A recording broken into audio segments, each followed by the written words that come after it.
Hello, Dental 18 listeners. I'm so excited to be here this morning. I don't know what time it is while you're listening here, but today it is a beautiful, sunny Friday morning that I'm recording here with Britt, the one and only. When I get her on these podcasts, I just soak it all up because I don't schedule her often. It's few and far between. She's a busy lady. So Britt, thank you so much for being here with me this Friday morning, and we are just kicking off the weekend in the right headspace. And I'm so excited to chat these contents with you today. How are you, Britt? I'm doing great, Tiff. Thanks for having me on. It's always like hangout time for us consultants, even though yes, we hopefully are providing value to all our listeners. That's our ultimate goal, but it's fun for us to get to chat about these things. I agree. I agree. I had asked Christy yesterday. I just messaged her. I'm like, "How are you doing?" Our consultant, Christy, you guys know her. And I'm like, "What? How can I support you? Like, what? How are things going?" And she's like, "I just miss my tip time." And my response was, "We've got podcasting soon." So Exactly. I like our one-on-ones. You guys, we tell you to do monthly one-on-ones, just so you know, we do monthly one-on-ones in our company. And then our podcasting time. I'm like, gosh, dang it. We actually, for a virtual company, I think we do fairly decent, but I love these podcasting hours. Mhm. Um, I'm excited today because just in case no one understands or knows this already, if you know No BS Brit, is what I'm gonna call you today. If you know Brit, you know that she's got a like this business sense that she just knows. Like, there's just things in life you just know. You just intuitively know. And you're like, I don't know, it just makes sense to me. That's business for Brit. And I love watching you just work in that zone for our company, but then also for the clients that you've worked with and helping us consultants just learn so much more about that business side. And today, your idea was so brilliant. That's what I'm saying, like your business side. I'm like leadership. And she's like, actually, let's talk about this. And I really wanted to bring Britt on today to pick her mind on how you doctors, you practice owners, can really start preparing for your exit. I know Dana and I have talked about this before and really talked about even if you don't think you're like Tiff, I'm not leaving. Like I just started. You're like fantastic, but you should always be prepping and planning for your exit because you never know when you're going to be like, I want a sabbatical in Europe and I don't want to own my practice anymore. So you should always be prepping and planning for that. And my ideas, Britt's like, no, let's talk about this. I think it's brilliant. So we really, really want to take a look at the business side and how you can not only prep emotionally with your leadership team, with your ops manual. Like we already talked about a lot of that stuff on another podcast. And Britt here is going to bring us some information on really how to prep the business side. How do you prep your finances? How do you make sure that your practice is sellable? What are the pieces that actually entails? And how do you make sure that you have it in order? Mm. I love to tell doctors all the time, like, evaluate your practice constantly because you just want to know. It's like never knowing the value and the worth of your home. I know my lending team and my realtor team, like they send me valuations of my home every 6 months by email, and it's just really cool to see like where the market's at. And so I think taking that mindset and applying it to your business is also really fantastic. So Britt, I'm excited for today. I know the listeners are excited today. I know personally because I hear it, and I think you need to hear this today. I actually hear from a lot of our listeners and a lot of my clients who listen how excited they get when you do come on. So I do want you to know that. I know it's not your favorite space. I I know you don't love that on a public forum, but I think it's really fantastic, and you just bring such a wealth of knowledge. So, what do you see? Being like the biggest pieces that's like let's start easy, let's start simple, and then expand and really dive into like nitty gritty. So where do you see on like an umbrella scope of overarching, this would be a really great place to start to really start prepping your business for an owner's exit, whether they're dental or not? Yeah. So I kind of have the mindset, right? There's always lots of things that go through my head, but working with clients, and I tell them this, I'm like, ultimately, I always want you to be thinking about your business as like it is truly an asset to you, and what is the value of that asset that you have for, so that it can be worth as much as possible whenever it is that you decide to sell it. So, like, Hmm. even starting from the beginning of your career, kind of knowing long-term goals, even. I think we've seen probably Tiff plenty of people who, even fresh out of school, go into a lot of debt, like they're already in debt, and then they go into a lot of debt when it comes to purchasing a practice. So like even when you're going in to purchase a practice, thinking about, all right, what are my long-term goals? How long might it take for me to pay this off? How much value equity am I going to have within this business even? And just start having that in mind, because I think it helps to guide your decisions, knowing Hmm. that, like, yeah, sometimes we're going to make a big investment and say, yeah, I'm in this for the next 15 years for sure, no problem whatsoever. Awesome. Take on something that you know that at the end of 15 years that you're going to be able to have it in a spot to where, great, that's going to be a fantastic asset. And then whether I actually want to move on or retire in 15 years, or whether I decide to stay here, totally fine. You're in a fantastic spot to have the ability to make that decision whatever way you want to go. So I think starting from the beginning, always thinking of your business in that way. And so of course that's what we do with a lot of practices, right? Like ultimately when we want to grow it, we want to grow your bottom line, right? Profit at the end of the day. And when it comes to thinking of the value of your practice, kind of like debt to EBITDA multiplier, right? So like ultimately Hmm. when you sell, EBITDA is the thing we want to focus on. And so really making sure that we're driving that profitability, while you're still able to live a comfortable life, obviously, and take care of Yeah, everything you need in the practice, but always working to grow that profit and grow that EBITDA, so that your value of your practice, you kind of always have an idea of where it's at. And I would say check in from time to time, even to say, great, how much debt do I still have left? What would my practice be worth? What could I walk away with, maybe as far as selling it, what the value would be to me? I think those are some things just to kind of think about in the background and start to look at some of those numbers.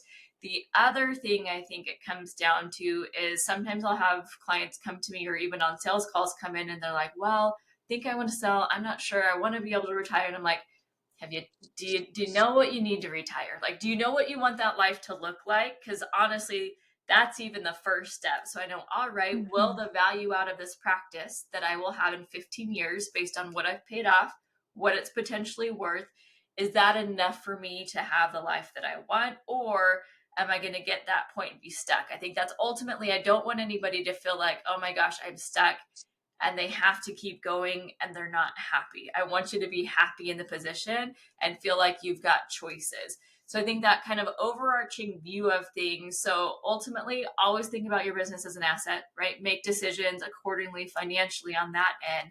And then also have an idea of when you might want to retire, right? Or how long you may need to work in order to retire in the fashion that you want to be able to retire. Because again, that's just, I think, mindset for you, and also mindset around decisions you make for the business. Because if I might want to sell at that time, or I might want to transition to associates and still be an owner, cut back days, whatever it may be, if I kind of have a point of where I'm wanting to sell, going to make some decisions accordingly along the way to where I want my like peak value point to ultimately line up with when I might be ready to sell. And so that's hmm. going to, impact how much debt am I taking on, right? At what points do I want to move to another like big building that's going to put me in a bunch of debt? Or like, I'm so close to that point, let's just crank up however much, we can make this practice worth so it's ready to sell when I want to. Those are some of the big picture things in my mind that kind of play into long term view, current decisions, even from the get go of buying a practice. And then as you make decisions, along the way throughout your career, always making sure that you keep that in mind. For sure. Thank you. Question. You said to really be watching your EBITDA. Will you, for the public here, just explain one, what EBITDA is and how they should be evaluating that monthly in comparison, right? Because we look at overhead and we look at profit, but then like EBITDA is like this separate piece that like you need to know, but it's not the profit debt. Like it's not all encompassing that you actually need to know to move forward with your like today, but it's EBITDA. Like, will you explain the difference there? Because I think a lot of people get stuck on EBITDA, number one, and the definition of it. But then a lot of people get stuck on only focusing on that, but then they miss these other pieces over here and vice versa. Look only at these pieces and never at EBITDA. So can you just explain what EBITDA is and how it plays a role coinciding with overhead profit and the like month to month movements, but not being your sole focus? Good questions. And there's some other like detailed things I'll talk about when it comes to like when you're actually starting to like get more to that point where you're thinking more seriously. Some things I play around with even on the P&L, I'm playing around with numbers to start to prepare yourself for what that will look like. And like EBITDA, yes, there's a long term definition of it, which I think we get lost in. But Hmm. ultimately, right, it comes down to what are the true operating expenses for that business. So it is not your debt. It is not some of the other fancy terms. It's not taking into account taxes, right? But truly day to day operations of the business. What is that cost? So think of it in that way. Some things to think about, right? Some of our private practices, doctor owned, single doctor owned, right? We'll say overhead and then doctor pay usually falls below the line. When it comes to thinking of EBITDA, ultimately you're going to have to replace yourself. That's going to be part of operating expenses.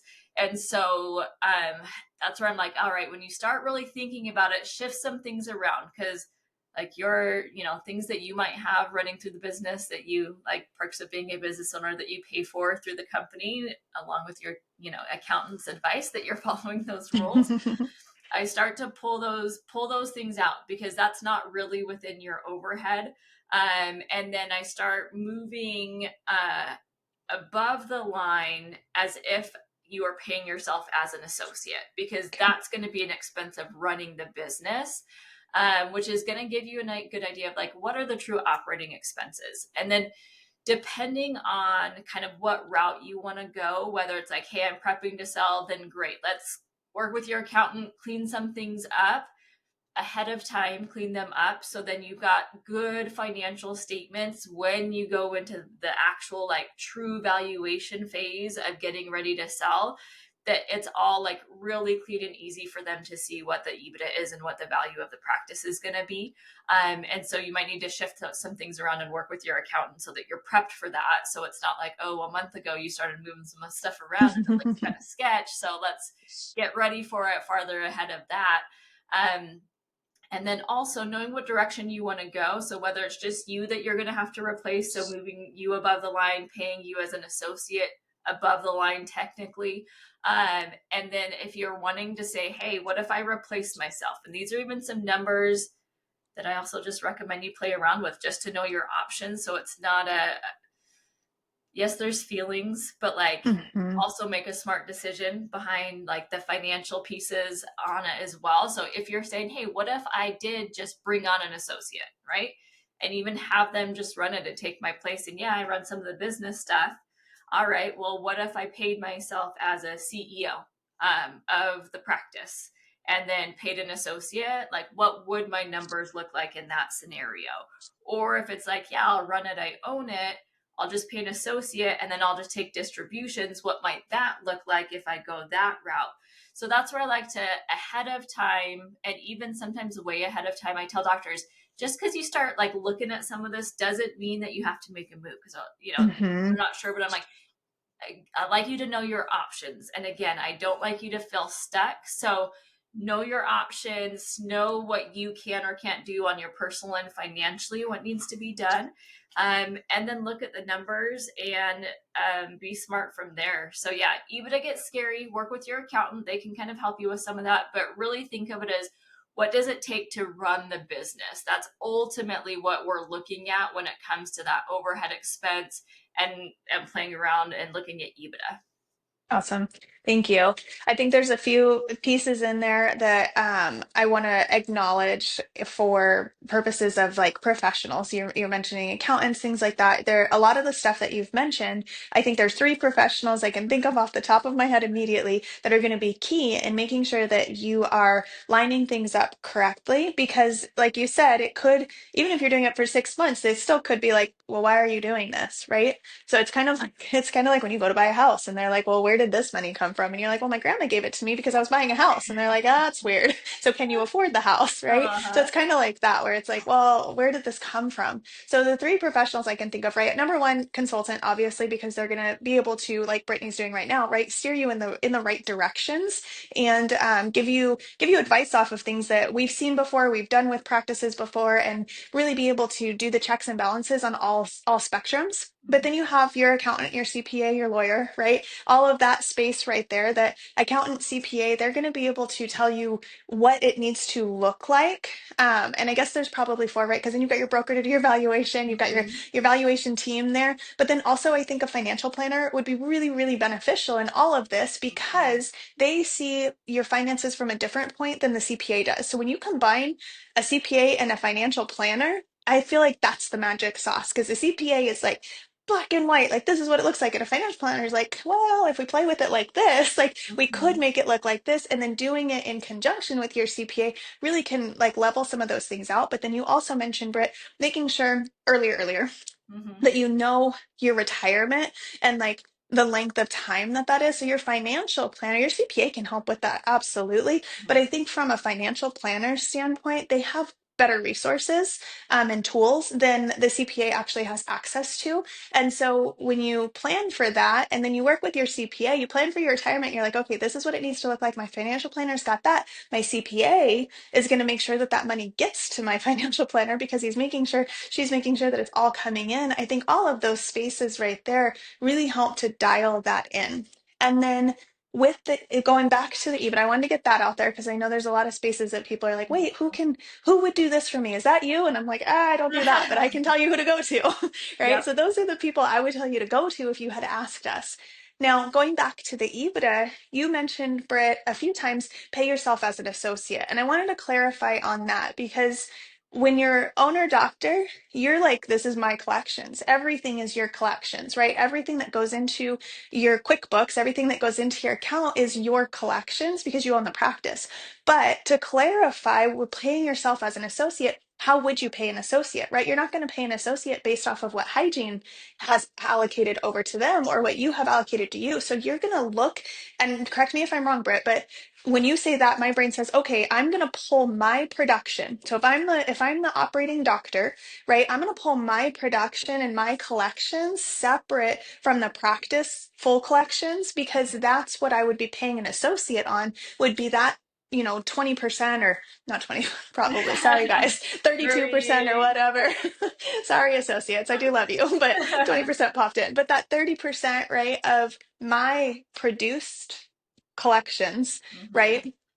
I'm going to pay off of that, not the total practice collections, which is what we're looking at our EBITDA from. So I want to make sure that that clarifier is there.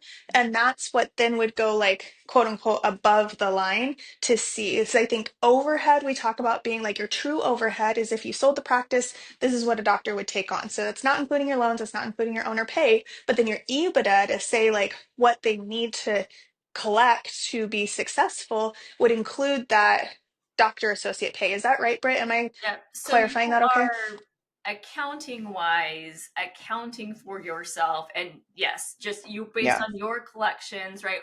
What it would cost to replace you. That's what you're moving above the line. And I'll add this caveat to it. Exactly how you get paid that amount and additional amount beyond that, because yes, you'll take more than that, right? As the owner, how you pay yourself, whether W-2, whether taken as a distribution, right? That can still be paid to you in whatever way you would like it to be paid to you based on working with your accountant for what's going to be most beneficial tax wise. But I want it to be accounted for above the line to replace you. And then with that, I also want to make a note on this as you run some numbers. If you're looking to completely replace yourself, usually our owner doctors are really good producers. And Yeah. finding associates, we love our associates, but them coming into this new practice, not having been there as long as you have been, usually their production is not going to be the same as yours. So that's where I'm like, Mhm. play around with some numbers. And that's obviously I love to do this because like, so work with a consultant, right? We can run through some of this stuff with you. Again, I like you going in with eyes wide open because we've worked with some doctors, right? And some, everybody has it at times. They're like, well, I should just sell it. And it's like, Yeah. whoa, whoa, whoa, hold on. Let's see what this asset is worth. Even if you cut days back and bring in an associate, right? What can you still be making where some of that is even passive income or work yourself out of it? What could the passive income look like for you with like, yeah, you're going to have to do some things in the business, but for how much time is that worth it to you? And that's where I'm like, play through all the options, like get creative with it. There's a lot you can do that's not your traditional, well, if I'm retiring, I have to sell it. It's a different landscape these days. So there's a lot of Yeah. options out there. I'll also make a plug for, I think most brokers we know and talk to brokers know there's a long like period of getting to know a broker, right? Because Hmm. you'll reach out to him and it's like, hey, I'm just trying to get an idea. And good brokers know that. And good brokers are going to help to talk you through pros and cons and work with you through things. And so knowing that, like, hey, you can engage that relationship at an early point to get the value of your practice and just to kind of understand the landscape of what's going on, especially knowing, right? Depending on your area, depending on your type of Hmm. practice, they will know what practices are most attractive depending on who you might want to sell to and how long it might take in some areas to find a buyer. Again, which is just good information to have of current market to know it adds into your timeline, right? And a lot of Yeah. times we've got our doctor owners that'll be like, yeah, I think I'm ready to like retire. And that's where I'm like there, it's going to take a little time, and I want you to know things ahead of time so that you can be prepared for it, and when you're ready to go, you've got all the information to have it work out as beneficially to you as possible, instead of being like, well, I'm done, let's figure it out, let's go, and you start to make rash decisions and that asset Yeah. isn't you don't take advantage of it as much It's as no longer an asset. Yeah. like it is, but it's just not as valuable as it could Yeah. be. So Yeah. yeah. Yeah.